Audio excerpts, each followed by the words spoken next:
అందరికీ నమస్కారం. దివ్య చెప్తున్న కథలకు మీకు స్వాగతం. ఈరోజు నేను మీకు వినిపించబోయే కథ పేరు మల్లిక. బాబోయ్, మళ్ళీ ఇడ్లీనా? నాకొద్దు, నేను కాలేజ్ క్యాంటీన్లో రిచ్గా తింటా అంటూ డైనింగ్ టేబుల్ దగ్గర నుండి లేచి డ్రెస్సింగ్ టేబుల్ దగ్గరికి వచ్చింది మల్లిక. నీకేం చెప్పినా చెవికి ఎక్కడం లేదు, ఏది చేసి పెట్టినా నోట్లోకి వెళ్ళడం లేదు. మీ నాన్నకు చెప్పి క్లాస్ పెడితే తప్ప నువ్వు దారికొచ్చేలా లేవే. ప్లేట్లో పెట్టింది తింటేనే కాలేజ్కి, లేదంటే లేదు అని వంటగదిలోంచి గొంతు పెంచింది తల్లి మహాలక్ష్మి. ఇడ్లీలను నువ్వేమైనా కాంట్రాక్ట్ తీసుకున్నావా, లేక ఇడ్లీనే చేయాలని కొత్తగా చట్టం ఏదైనా తెచ్చారా? వేరే ఏదీ చేయటం రాదన్నట్టుగా చేసిందే చేసి చెప్పిందే చెప్పి తప్పంతా నాదే అంటావు. ఎందుకమ్మా నా జీవితంతో ఆడుకుంటావు? నవ్వుతూ అద్దంలో చూసుకుంటూ తల్లిని అడిగింది మల్లిక. నీతో నా వల్ల కాదే. ఏయ్ రాజీ, నువ్వేమైనా తింటున్నావా లేదా అని మరింత గొంతు పెంచింది మహాలక్ష్మి. తినేశానమ్మా చూడు అంటూ ఖాళీ ప్లేట్ చూపించి కిచెన్లోకి వెళ్ళింది రాజీ. రాజీని చూసి నేర్చుకోవే. అది తిన్నా తింటుంది, చేసిన పని చేస్తుంది, పైగా బుద్ధిగా చదువుతుంది. నువ్వు ఉన్నావు ఎందుకు దండగా. కాలేజ్కి వెళ్ళి రావడానికి ఆయాసపడతావు.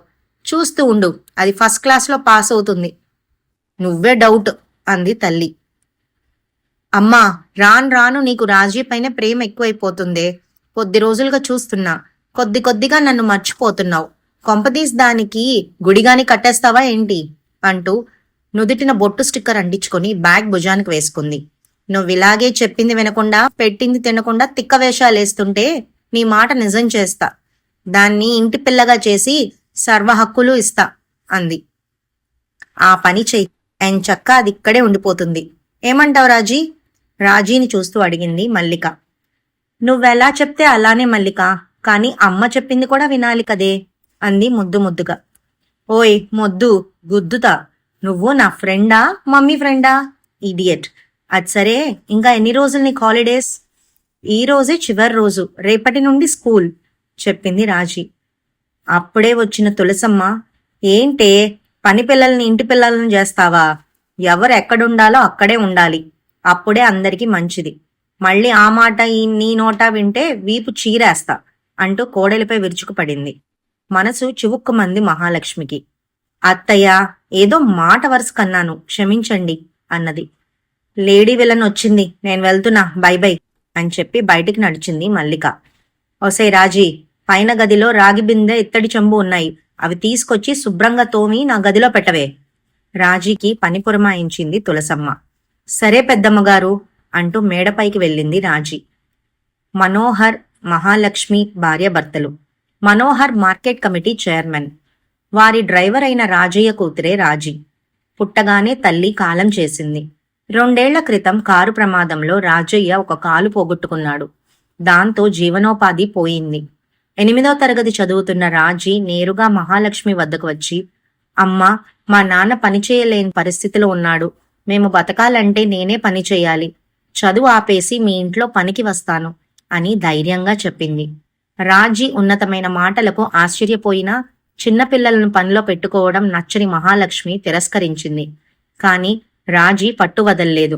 ఒక పని చెయ్యి, ముందు చదువుకో, నేనే చదివిస్తాను, తర్వాత ఖాళీ టైంలో పని చేసుకో, జీతమిస్తా అని చెప్పింది.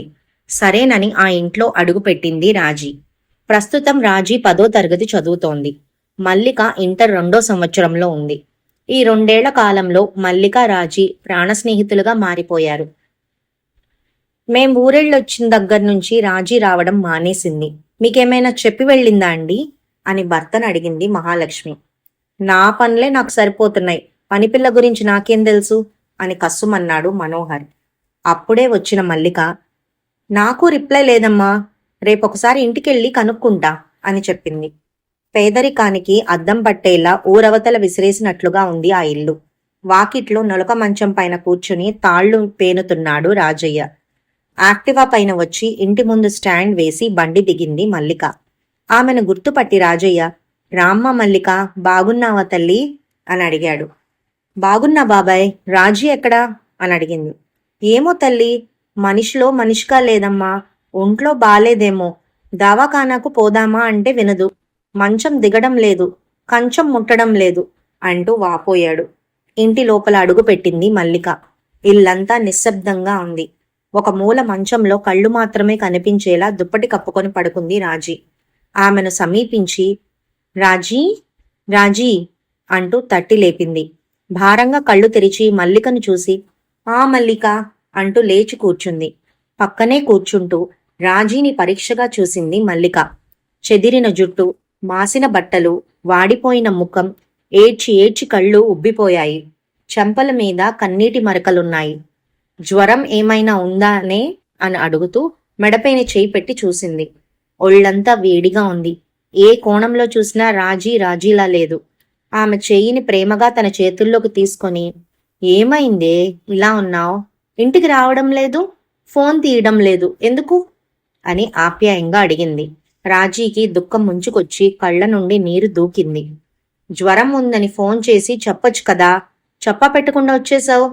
ఇంటికి వస్తే ఒక్క పూటలో తిరిగొచ్చేదానివి, కానీ 4 రోజులైనా జాడలేదని వచ్చాను. చూస్తే ఇలా పిచ్చిదానిలా ఉన్నావు. ఏమైందే నీకు? పద, ఇంటికి వెళ్ళి మమ్మీని తీసుకొని హాస్పిటల్కి వెళ్దాం అంటూ పట్టుకున్న చెయ్యిని పట్టిలాగింది మల్లిక.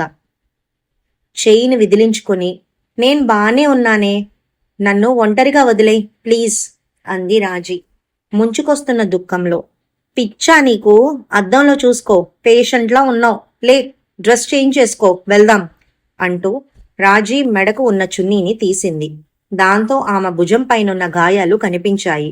ఆశ్చర్యంతో డ్రెస్ మరింత జరిపి చూసింది.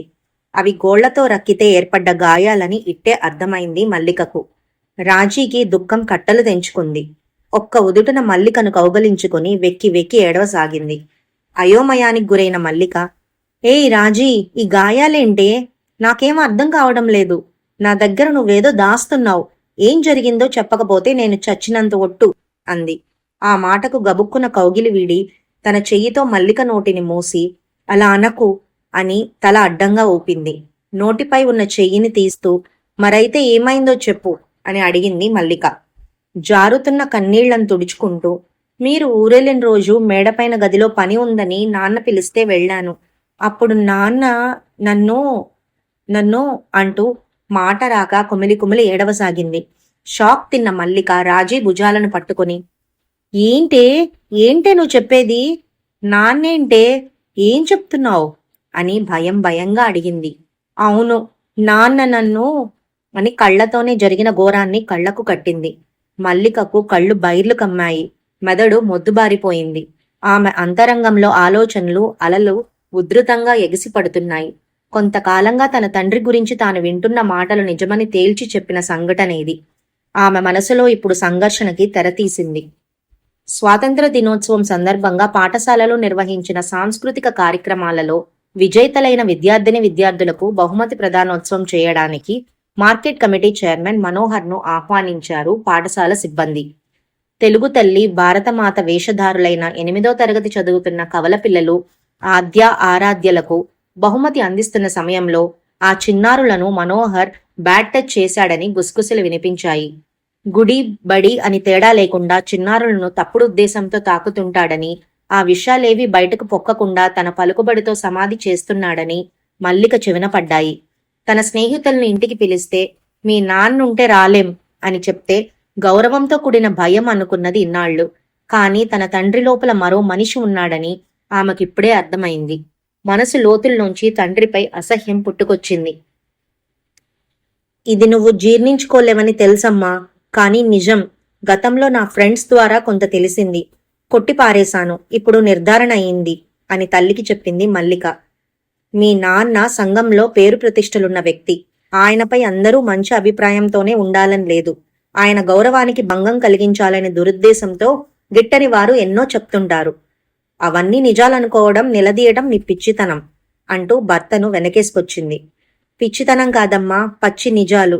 రాజీ ఒంటిపైనున్న పచ్చిగాయాలే అందుకు సాక్ష్యాలు.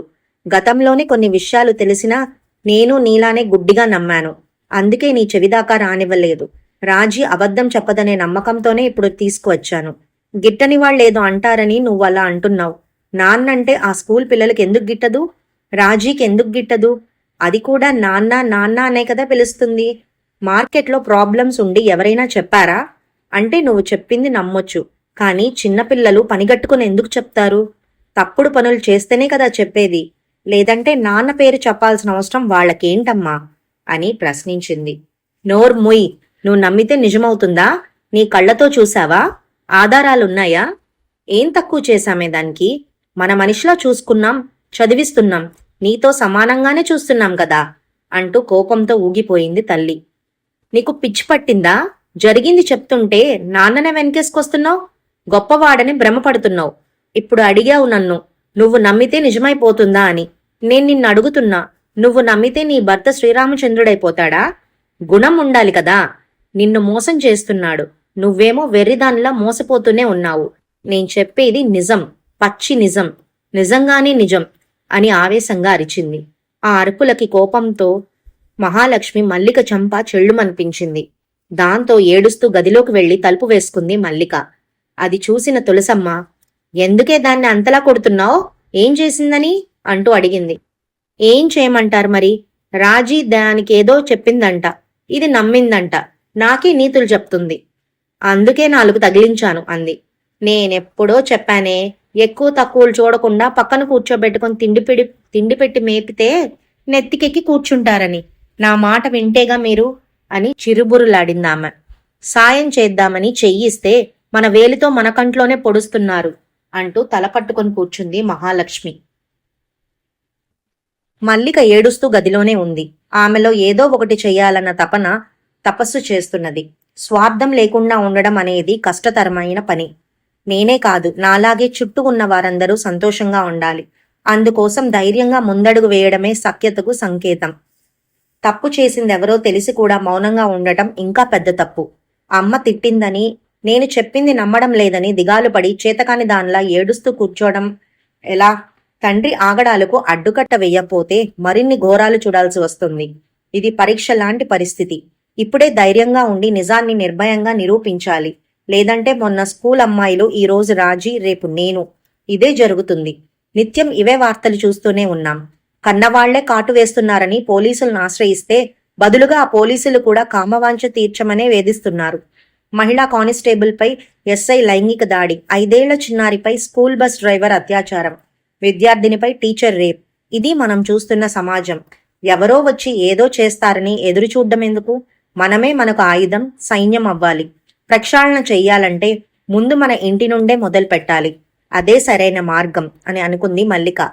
వారం తర్వాత ఒకరోజు రాత్రి మనోహర్ తన గదిలోకి అడుగు పెడుతూ, రాజీ, ఎందుకు చీకట్లో ఉన్నావు? లైట్ వేసుకో. ఇన్నాళ్లు రాకుంటే మళ్ళీ రావేమో అనుకున్నా. ఎప్పటినుండో చెప్తూనే ఉన్నా కదా, చెప్పినట్టు వింటే అమ్మగారి కన్నా నిన్నే బాగా చూసుకుంటానని. ఇలా పిలిచినప్పుడల్లా వస్తే ఇక నువ్వే ఇంటికి అన్నీ అంటూ ఆమె భుజంపై చెయ్యి వేసి లైట్ వేయబోయాడు. అప్పుడే అతని ముఖంపై టార్చ్ లైట్ వెలుగుపడింది. ఎవరిది? ఏయ్, ఎవరు అంటూ గద్దించాడు. టార్చ్ లైట్ ఆగిపోయింది. ట్యూబ్ లైట్ వెలిగింది. అతని ముందు కూతురు మల్లిక ఉంది. అతని చేయి ఆమె భుజం పైన ఉంది. వణికిపోయి చెయ్యి తీశాడు. గుమ్మం దగ్గర భార్య, తల్లి, రాజీ ఉన్నారు. ఊహించని ఆ షాక్ మనోహర్ ముఖంలో నెత్తురు చుక్క లేకుండా చేసింది. ఏడుస్తూ పరిగెత్తుకుని వచ్చి తల్లిని చుట్టుకుంది మల్లిక. బతకడానికి కారణాలు లేని మనోహర్ పక్కనే ఉన్న కరెంటు వైర్ తెంచి పట్టుకుని గిలగిలా కొట్టుకుంటూ ప్రాణాలు వదిలాడు. కరెంట్ షాక్ తగిలి మార్కెట్ కమిటీ చైర్మన్ మరణించాడనే వార్త ఊరి జనాలకు క్షణాల్లో చేరింది. తనకు సహకరిస్తే సరి, లేకుంటే ఉరి అని తల్లిని బెదిరించి ముందు రోజు రాజీ చేత తండ్రికి ఫోన్ చేయించింది మల్లిక. పొరుగురులో ఫంక్షన్ వెళ్తున్నామని తండ్రికి చెప్పి తల్లి నాన్నమ్మతో కలిసి బయటకు వెళ్ళింది. అనుకున్న పథకం ప్రకారం అతని నిజస్వరూపాన్ని బయటపెట్టింది. తప్పు చేస్తే తన వాళ్లైనా పరాయి వాళ్లైనా శిక్ష అనుభవించి తీరాలన్న ధర్మాన్ని నిజం చేసింది మల్లిక. ఈ కథ ఇక్కడితో సమాప్తం.